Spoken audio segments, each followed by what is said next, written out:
Yes, my name is Stefan Voigt from the Catholic University of Eichstätt-Ingolstadt. So this is in Germany.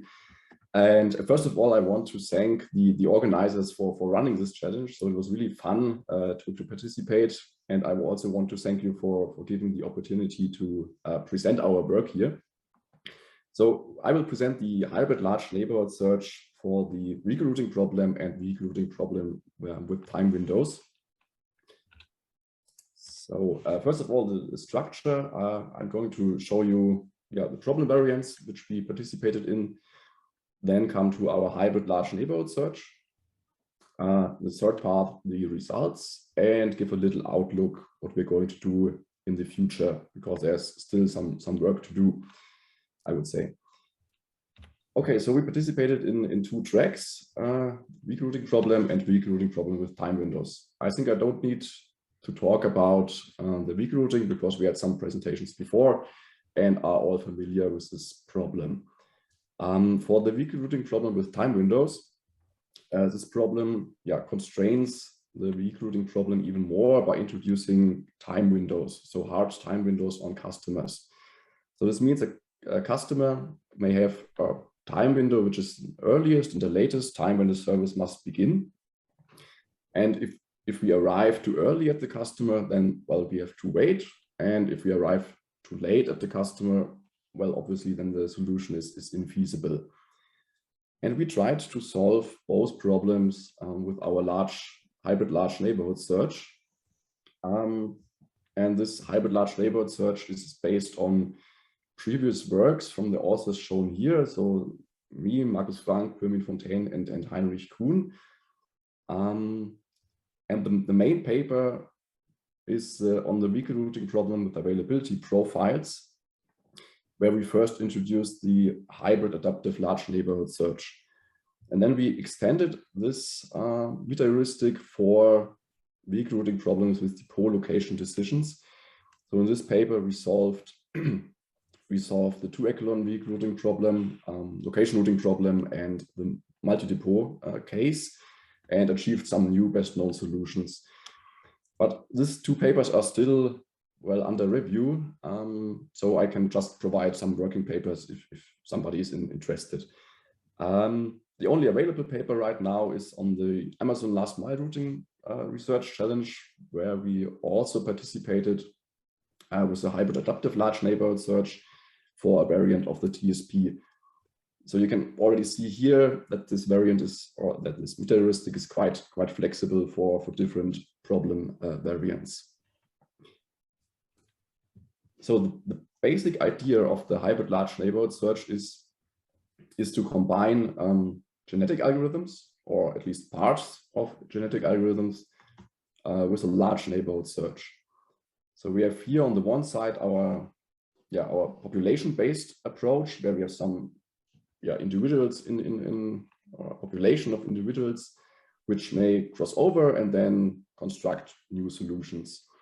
And on the other hand, we have the large neighborhood search, which works only on one solution. So we try to destroy a part of the solution and then the next step, repair the solution. This is usually done by some removal operators. Well, in this case, we removed 3 customers here. And then we have to repair the solution also with some repair, or it's called insertion operators, to get a complete solution again. And we have to repeat this for several iterations to get a new solution. Well, this is the basic idea. And on the next slide, I'm going to go into the code. But for now, just please focus on the right-hand side. So the general structure of the hybrid large neighborhood search. So in the first step, we generate an initial population. And this initial population is constructed by executing the large neighborhood search several times. Then we go into the generations with this population and cross over and educate our individuals. And so this crossover phase is also done by a large neighborhood search, and I will come to this aspect later. And lastly, then we select survivors and manage diversity. This is kind of basic or very similar to a genetic algorithm. On the next slides, I will go into more detail and show some illustrations here on the right-hand side. So in the first step, we generate our initial population. And as I've said before, we do this by repeating a large neighborhood search several times. So to be more precise, we repeat it NP times. So in this case here, 3 times. And all of these individuals in the population are generated by a large neighborhood search. So these are 3 solutions from a large neighborhood search. Then we take this population here and go into our generations. And in these generations, or we repeat these generations as long as we find some improving solutions. And then the first step, we determine the best individual from the solution, which we call then S hat. So you can see it here, it's quite easy. We have here the objective value of 85. So this is the best individual from the population. And then we call this S hat. Okay, this is kind of the elite solution from the population. And we can also think about it as the alpha male. And I will explain in a minute why this is a reasonable description. So we go now into our crossover and education phase here. And it's quite simple. We take just one individual from the population, call it S. So this one here, the first one, and take it as input for the large neighborhood search. So this is our starting solution S. See it here, starting solution S for the large neighborhood search. And also we take as another input S hat. So this is our best solution from the population. And we take this as a kind of a guiding solution. And well, then we execute the large neighborhood search and get a new solution. Or to make it more, or to stay in the same picture, we have here our alpha male. Then we have just one individual from the population, and we, well, then execute the LNS or the crossover and get some nice and fresh individual, which is then hopefully better.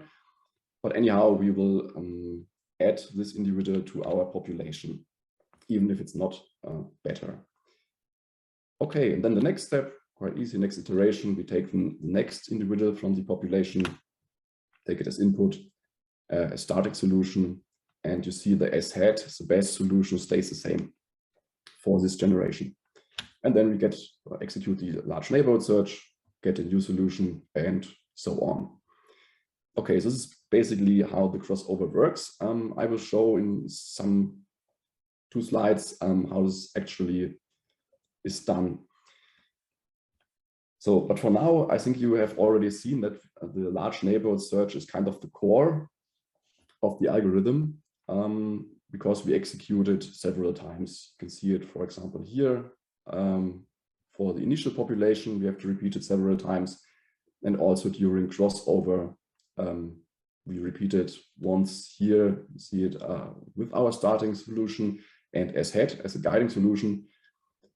And also without, so this is for diversification purposes. So if we don't find an improving solution for some time, we just add some new, some fresh material. Okay, and as I've told you before, and also as I think Stefan Voigt also explained it yesterday, how the LNS works. So we have to remove and insert customers repeatedly. And we implemented a removal procedure which consists of 2 steps. So this is then the actual crossover in our meta heuristic. So the first step, we determine removal candidates by comparing S with S hat. So the solution S and the best solution. So this solution kind of tells us which customers we should remove and which customers are already well placed. And so we compare the predecessor and the successor of every customer in the solution. So for example, this customer, we look at this customer here, and see the predecessor is the same, but the successor is not the same. So we say, okay, this is maybe a good candidate for removal. And so we go through the solution and mark every customer for removal. And then, so it doesn't mean that we have to actually remove all of these removal candidates, but we decide in the next step, and this is the second step of the removal procedure, which of these to actually remove.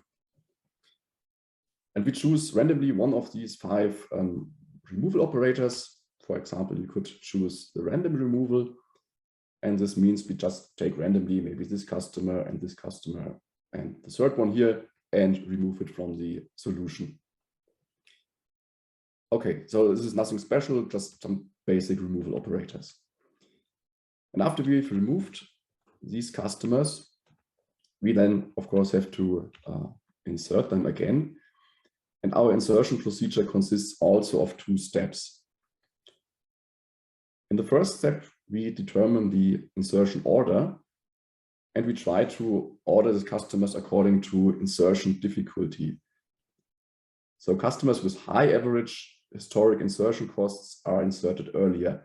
So this means customers, or we try to insert customers earlier if they are hard to insert. So if they have only a few options to be inserted at good positions in the solution. And in the second step, we just invert them with some easy or simple insertion operators. In case of the weak routing problem, there's only one. So we try to insert it in the best position. And for the weak routing problem with time windows, we have a second option where we have a reduced, or we call it balanced, time window penalty. Okay, and that's basically it. So it's kind of, I would say, a simple framework. It's easy to implement. And another advantage is you can easily adapt it for different problem variants of the weak routing problem, because the only part of the algorithm which is problem specific are the operators. So you just have to tweak the operators a little bit, and then you can solve another variant and get some kind of good results, as I can show you here. So we are kind of, not spectacular results, but 8th place, kind of a good average PI on the vehicle routing problem track. And we can see here on the right-hand side 2 figures showing the scaling behavior of the algorithms. So here, these are the average primal integral depending on the instance size. And we can see that so these are the top performing teams, and compared to the HLNS, so our procedure, and we see, okay, we're not quite competitive with these heuristics. These have quite similar scaling behavior, and I think there's still room for improvement. When compared to the next performing teams or next ranking teams, the scaling behavior is quite okay. And I think what's interesting here is also the scaling behavior of the LNS++, because you can see it seems to be quite independent of the instance size. We heard yesterday already an explanation for this quite poorer performance for the smaller instances, because they have to recompile their code. But I think nevertheless, the scaling behavior can also be seen here in this problem variant for the weak routing problem with time windows, where we see, okay, we are quite competitive up to 400 customers, and then it gets quite poorer, I would say. And this is also the reason why we have a worse average PI. So this is above 1. So there's also room for improvement, but still we are on the 6th place. So in the middle field, and I think it's quite okay for a flexible meta heuristic. Yeah, and this leads me already to my conclusion and a little outlook. So as I've told you before, it's quite easy to implement there's a high potential for parallelization because, and also for high-level parallelization, because we can execute these LNS runs in parallel. So this is very simple to do. Results competitive, not spectacular, but still some room for improvement.